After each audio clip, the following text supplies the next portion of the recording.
Henry. It's your old friend Rob Marciano from ABC News and K2, the Spirit of the Northwest back there in Portland, Oregon. I know you've watched for a long time with me and my friend Steve Dunn, Paul Lindman, Jeff Gianola, Rhonda Shelby. I'm still very close with all of them, and I'm very grateful for your loyal viewership. George told me that you've got 700 subscribers now on your YouTube channel, so I just wanted to give you a shout out and say congratulations from the East Coast here, and I hope to see you sometime in the future. Always try to get back to the beautiful Northwest. Have a great summer. Introducing the 2007 Canon SD1000 digital camera, MSRP $300. 7.1 megapixels. Get it at your local retailer today. Alright, today is Friday. I was hoping to have an epic video for you, but I just don't seem to have anything much to share in this particular video here. You know, hitting 700 subscribers a number of weeks ago, maybe it was a month ago. It's been a long time since I've been 700, but I wanted to thank George, my brother George, for that nice video of Rob Marciano. If you don't know, he's the one of the chief weathermen of ABC News, and he was local here. I actually met him in person many years ago, but I was going through his stuff. It's like, why don't I keep these autographs of these particular guys? I don't know if it was all on one sheet of paper or what it was. They were at some sort of mall. It was not a mall opening, but they were just in the parking lot of a mall, and I just went and got autographs of everybody that was there. One of the main guys, Tom Bosley, not Tom Bosley from Happy Days, but there was another. They called him the Boz, and I think he was part of AM Northwest. And I got his autograph along with Rob Marciano. And all I remember about Rob is that he had kind of a commanding presence, and I had a feeling that he would probably do something or go somewhere, and he certainly did. So he's one of the main guys you see on ABC News with David Muir. That's pretty cool. Cool little video. So that was neat. I thought I would have an amazing mail day, because Fridays are usually a great mail day, and all I got was a bill that I hadn't paid. So I went down to the city hall or whatever I needed, to the water bill or whatever it was, and turns out that I'd already paid it. It's just that it didn't come through on the the receipt there, and so they just that was all fine and dandy. The lady there liked my shirt, so that was funny. And then on my way back, there was a garage sale on Eagle Street. It's like, oh yeah, Eagle Street. One of my buddies lived on Eagle Street. He was one of the old assistant scoutmasters of our Boy Scout troop, and turns out that he wasn't there anymore. It looked all different. It's like, okay, well anyway, the garage sale turned out to be nothing. One of my favorite things, being sarcastic, is garage sales with no prices on it. It's like, oh, that's lovely. And I only had 50 cents in my hand, but sometimes, you know, garage sales you could find stuff for 50 cents. But it was only because I wanted to see if my friend was still there, and he was not. And he passed away in 2022. I don't know how old he was, but really interesting obituary write-up about him with his ham radio and model trains, and that's what I remember him being, a ham, and also got to see his model trains. I have a couple other friends that collect model trains that I haven't heard from in a very long time, so hope they're doing okay. But anyway, so not to dwell on that, I was going to show a couple other things in this video here. And again, thank everybody for being subscribers. I have, you know, 700 people that are subscribed, and it just sometimes people subscribe back to you when you subscribe to them. But many of those people have since left YouTube. I double checked, and a lot of people are just 100% haven't been on YouTube for 10 years or more. It's absolutely crazy. So as long as I've been on YouTube, I have actually been on YouTube probably even I don't know when I started creating my videos, but I started commenting a lot longer. I wanted to show this because this was sitting here, Emily Arnold McCulley, and this is The Secret Cave Discovering Lascaux. I think that's how I pronounce it, Lascaux. And this book here, I can find it right here, has got her autograph in that. I wrote the author a long time ago, and I cannot remember if I bought the books first or I wrote for autograph requests. I don't remember what I had. I think I had a sheet of stickers there, and because sometimes people will sign larger and have an inscription there, so I used a fairly large sticker there. But I have 3 or 4 books signed by Emily Arnold Macaulay, and I'm not sure if on her website, if she still has that or everything. In fact, I was looking at a bunch of websites this morning, and they have since disappeared. So it's always good to periodically check your internet links and see if the websites still exist. Especially with people that are celebrities and authors, their websites, might be hosted for 5 or 10 years, and then boom, they're gone. Not that the celebrities are gone, but it's just that their website or their hosting service that they moved on. Because a lot of times people put all this effort into a website and they get 0 traffic from it, or very little traffic. And with all the different social media platforms, with the Facebooks and the other things, you can understand why people don't necessarily have to have websites there. There was a website that I was going to for I can't remember what it was, autograph purposes, and it was an untrusted site, and I couldn't use it. It blocked me from going to that website. So I was not sure what that was all about. So, again, double check all these things. I do have one other autograph here, and I believe my uncle gave this to me. I just don't know when or how. Sergio Aragones and Mark Evanier. If you ever heard of Gru the Wanderer, it's a really pretty cool book. Gru is essentially kind of like the bumbling fool that comes into town, and he either becomes a hero or a zero in this stories, and he also smells like he's never showered in his life. I think I haven't, but it's just hilarious cartoons, and I wanted to show you the inside of the book here. It came with this. This copy of Life of Gru is one of a very limited number containing this special book plate signed by Sergio Aragones. Remember when I said that I like to have large book plates? Well, that is a ridiculously large book plate. It takes up the entire screen. Absolutely insane. By Sergio Aragones, and he just signs it Aragones. I think that's how you pronounce that there. But very, very cool. I don't understand why that the books... Maybe that the books and the autographs were done at different times and he wasn't able to. But there's Gru in all his glory right there. And, it's sometimes a little on the PG side there. But just show you a couple pages here. Hopefully nothing. But he's always being an idiot, and he's always looking for coppins. I think coppins were the money exchanged. And, and then Gru, a lot of times...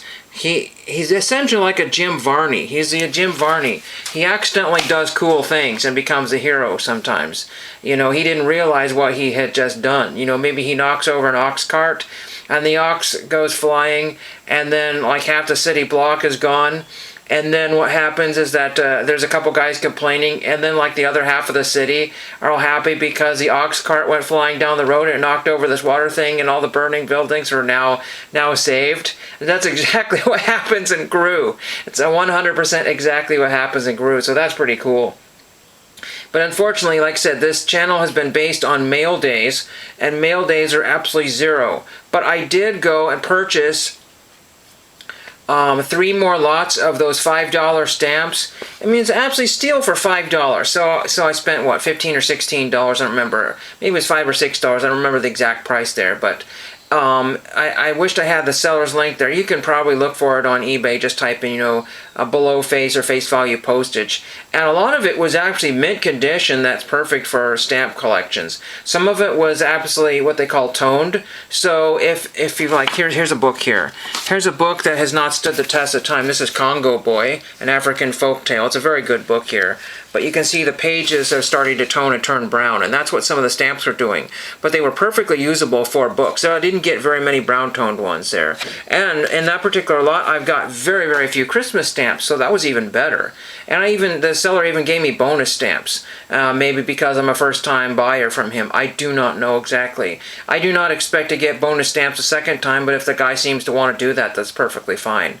Not to worry about that, but... it's really pretty cool to get a variety of stamps. You can see on this particular letter here. This one eventually will be going off to May Britt Wilkins. I'm just trying to find several items because I like people to sign 2 items there. There's 32 and 2 3s right there.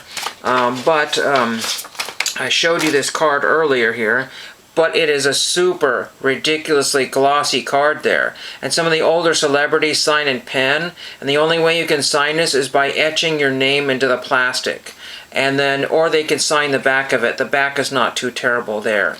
But I would love to have, you know, some sort of Sharpie signature up here or down here, if that's at all possible. But when people were in their 80s, 70s or 80s, that may not necessarily be possible, but that's a chance I take. So I said I was going, and I mentioned that I was sending a postcard, but I have a lot of vintage generic postcards from the U.S. Postal Service from back in the 50s and 60s, and I have since misplaced those. So I don't want to necessarily go on eBay and buy something I already have. So sometimes, you know, the letter is already written and already done. I have to make the point of to not use Sharpie on my letters, but this was glossy paper on the letter writing paper, and so I used Sharpie so it would stick. But some of these Sharpies really smell terrible. I don't want to get anybody ill over a stinky Sharpie, you know, understand why there's some sort of poison smelling in the letter. Some of those Sharpies smell like, you know, stuff you have on your garden shelf. Terrible. But anything else I can share with you here? Oh yeah, the first clip I showed was my camera, and I do not know exactly when I got this particular camera. It was not in 2007, and it was not for $300 or anywhere close to that. I think it was barely even $1. It was a Goodwill Bins purchase, I want to say. That's where that came from. And back in the day, I want to say a couple years ago, there were just digital cameras and all kinds of, you know, old media that people were just getting rid of. And this camera got a lot of high praise, and it's very easy to use. And a lot of people loved it for picture taking, and there are people that still enjoy vintage digital cameras. When I say vintage, 2007 doesn't seem all that long ago. But that's, you know, at least what, I don't know, 15 years ago or something like that, if my math is 15 or 16 years ago. That's crazy. But it's very easy to use, and it has a battery that's universal to a lot of other cameras, a couple of other cameras. My main camera, the iPhone, doesn't have the greatest sound on it. And then I had another couple camera ones that I dropped on its face or something like that, and there's a little metal ring that comes loose. It still works, but it's kind of iffy. And then I have another camera, this is only 7.1 megapixels. I have another camera here. This was my main one, the Nikon Coolpix, but it's got some sort of error on it. This is a 16 megapixel camera. That was using before the iPhone. And then I have this camera that's another 16 here. I believe this was a Goodwill Bins purchase, but I haven't gotten around to getting a fresh... I'm not sure which battery this takes. It might actually take this same, but I need all the accessories for this one. This is a Canon 16 5 zoom. I don't know what the brand of it is, but it's another PowerShot, I believe. The PowerShot Canons are very, very popular. My dad had a Canon PowerShot. I believe his was also 7.1 megapixels, but his was so ridiculously outdated and the accessories were so ancient. And I believe some of the rubber accessories were starting to degrade on that. But that's just kept here for sentimental purposes. But it was so funny because that camera was the same megapixels, but I think it was much older. Really, it really doesn't seem to do the job. But this little dinky one that I showed you in the front of it does a good job. And hopefully I will get to one of these one day. Because again, you know, a lot of the videos on YouTube still to this very day are very, very low quality. And you know, the more megapixels that you use, the longer it takes to load your video. Takes forever for some of those iPhone videos to load. And sometimes the videos don't come off the iPhone. That's why I have a direct link to my computer here. This little device here that applies to like a mini SD card, and the one that I use for my cameras here. If you really happen to care, I'll just grab one out of the drawer here. I've thrown away a lot of these, but I kept the larger sized ones. But these are all the different cards I have for different cameras. You know, it's just only because there's stuff on them, or maybe I might need to be able to retrieve them somehow. A 2 gigabyte card there, and that gets used up pretty quickly. So I like to use the 16s or whatever. I think at least the 8s or 16s. There's a 4 gig. Some of those I just need to offload the data and put them on a different thing and get rid of those. This is another battery here. I think it's probably still good, but I need a charger for that. And that might actually go to this other Canon here. Unfortunately, the powers that be, it's just like iPhones. You know, they change up the accessories, and then the cards and the batteries and the cords are still good, but you can't use them for the new phone, you know, because then you got to buy all that stuff, and that's just how they get you. That's pretty much how that is. So that's pretty much all I have to share with you. I do have one thing that I will put at the end of the video if you do watch this video. Most of you know how to contact me through whatever forums or my contact information on this particular channel here. But what I like to do is give people the opportunity to get some cards or postcards in the mail. So if you would like something like that, I could either mail you a single postcard, or I could do like a business envelope or some sort of larger envelope and give you some of my postcard collection, because I want to give back to those people that still watch this channel after over these years. So if you would like anything, please put down in the comments, and then we can work something out here. No charge to you. I could probably send overseas if people wanted me to send a couple of items too. So don't let that get in the way. But it won't be more than just like a little envelope's worth of stuff here. Something that I can just throw in an envelope, and then you can show off on your channel if you so wish to. And hope you everybody enjoyed that, and thank you for watching.